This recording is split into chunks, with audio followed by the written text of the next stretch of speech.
I don't know why people don't read fiction. It's such a nice way to learn the language. Truly, I have learnt the hard way, and please, please take this on board. Why you should read books translated from Korean into Chinese.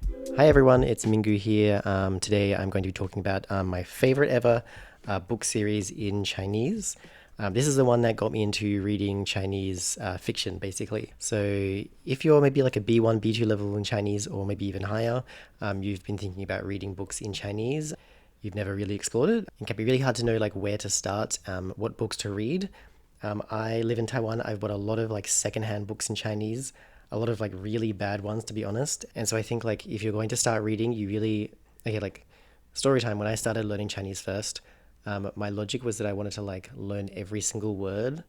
And so I just bought any book and every book that I could find, and I just tried to read all of them. And this is a terrible way to learn. In hindsight, that was kind of stupid, but that's what I was doing. And I read a lot of really bad books, and a few really good ones. So today, this is obviously my favorite one. It's a 4-part series. So it is called 操场底下的100层楼学校. It's the basement, the yeah, the 100 floor school under the playground basement, under the playground. Yeah, there's 4 books. They're really nice books. This is number 1. It's number 2. This is number 3. This is number 1. And this is number 4. Could I have shown you those in order? Yes, but I didn't. Sorry. So when I started reading them, I actually started reading from book number 4. I didn't realize it was a series. So you literally can just pick up any one and read them. And I absolutely loved this when I read it. So I would recommend. So the series is originally in Korean, translated into Chinese. So if you're learning Korean, you can also use this series. If you're wondering why I'm recommending a book translated from Korean into Chinese rather than just a book originally in Chinese, I will explain that all later. So I should explain the plot of these books. So basically, every book has the exact same plot. It has these plucky youths who go a magical school with 100 floors appears underneath their playground. Each book they go through roughly 25 of the floors. Every single floor has a different theme. So floor 1 will be where you can get a cool new haircut. Floor 2 will be where you can try every flavor of ice cream. Floor 3 you can use magic. Why is that so hard to say? Floor 4 you can what can you do? You can magically play musical instruments. So every floor has a different fun musical magical theme. And maybe you're thinking, okay, that's cute, but I'm not 8 years old. Why do I care? The thing is that because every single room has a different theme, it's almost the same as a textbook where every chapter has a different theme. The advantage of this is actually an interesting story.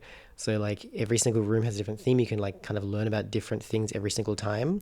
It's written in the entire series is written quite simply. It's quite easy to read, quite accessible.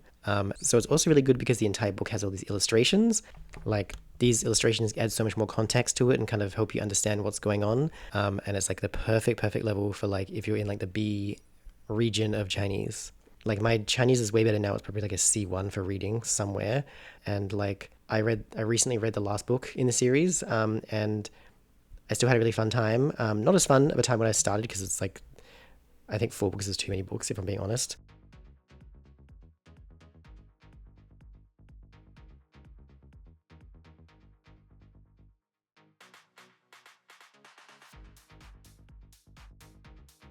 The way I did, I used to be a total Anki fiend, and I just every single book, every new word, even if I knew what the word meant basically in context, I would make an Anki card. And I used to, at one point I knew 6,000 words in Chinese, and then I learned 600 new words from this series, which means that at one point 10% roughly of my entire vocabulary was from this series, which is kind of insane.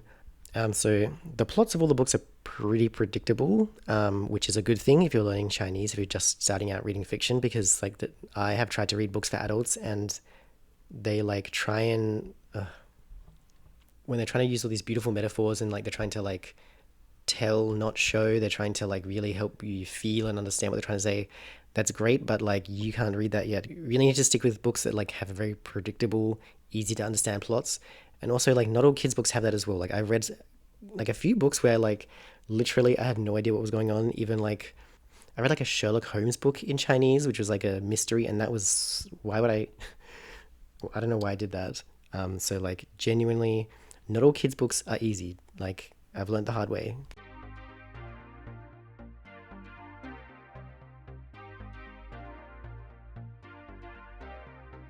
And now my explanation of why you should read books translated from Korean into Chinese rather than reading books in Chinese.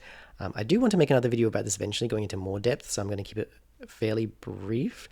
But but basically, a lot of the books written in Chinese obviously are targeted towards Taiwanese children, and they have a lot of very Taiwanese specific words.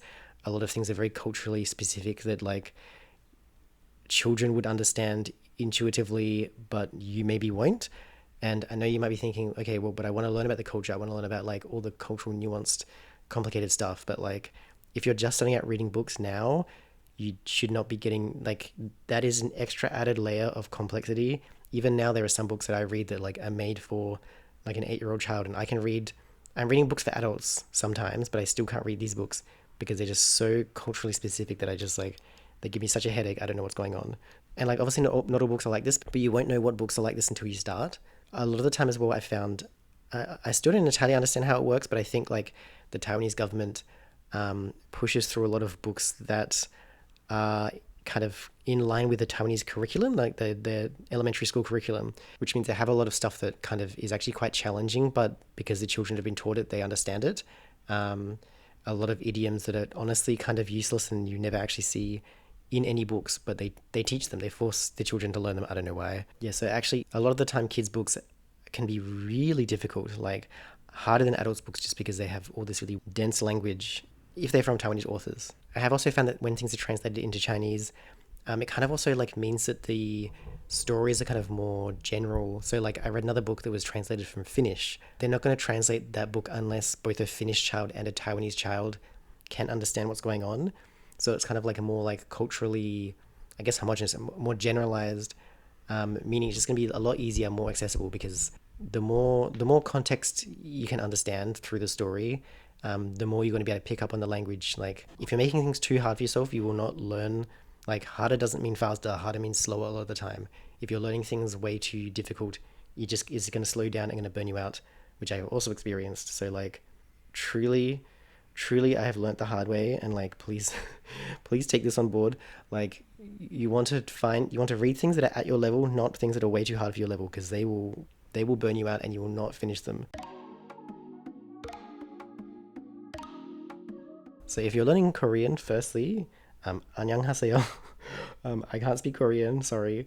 I've learned a little bit of it. I can, like last week, I went to karaoke and tried to sing Appa by 21.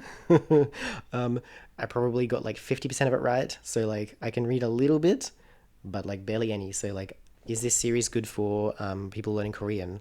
I don't know. My suspicion is yes, because it's originally from Korea. So like if you're learning Chinese or Korean, I'd really, really recommend this series.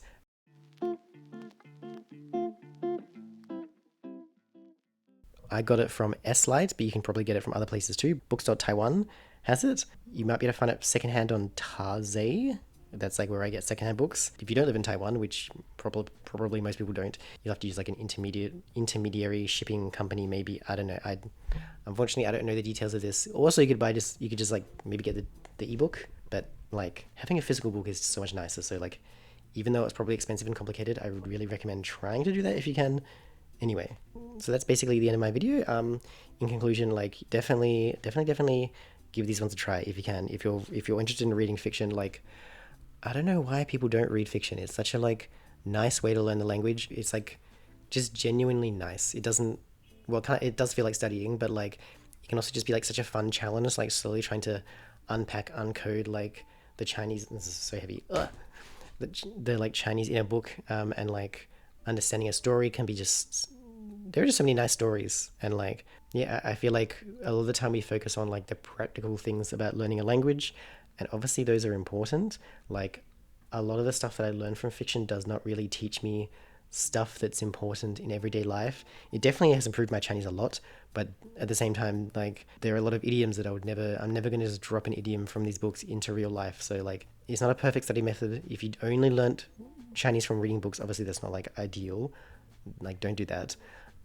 but like it's just like so overlooked. It's like such a genuinely enjoyable way to do things that is not like a textbook and is not just like binging YouTube. So if you're thinking about like trying to read more in Chinese, I'd really encourage you to give this series a try because it is like top tier. Cool. Anyway, thank you everyone so much for watching. I hope this video helped. Obviously, if you have any questions, I can like answer them. I don't know what like I can do, but like I can try. Yeah. So thanks so much for watching.